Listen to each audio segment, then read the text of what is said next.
मिरज तालुक्यातील म्हैसाळ येथील योजनेचे आवतरण शुभारंभ डॉक्टर सुरेश भाऊ खाडे यांच्या हस्ते संपन्न। दुष्काळी भागासाठी वरदायिनी असलेल्या म्हैसाळ योजनेचे आवतरण सांगली जिल्ह्याचे माजी कामगार तथा पालकमंत्री डॉक्टर सुरेश भाऊ खाडे यांच्या हस्ते शुक्रवार दिनांक 10 जानेवारी रोजी म्हैसाळ पंप हाऊस येथे संपन्न झाला। यावेळी मिरज तालुक्यातील मोठ्या प्रमाणात शेतकरी उपस्थित होते।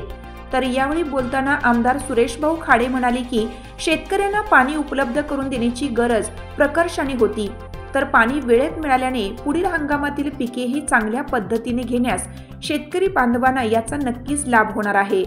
तर ही सिंचन योजना आणखीन विस्तारण्यास महायुती सरकार सर्वतोपरी प्रयत्न करीत आहे, तर यासाठी मी सुद्धा आग्रही असून त्यास लवकरच यश मिळेल। तर यासाठी सर्व शेतकरी बांधवांनी मला सहकार्य करावे असे आवाहन सुरेश खाडे यांनी यावेळी केलं।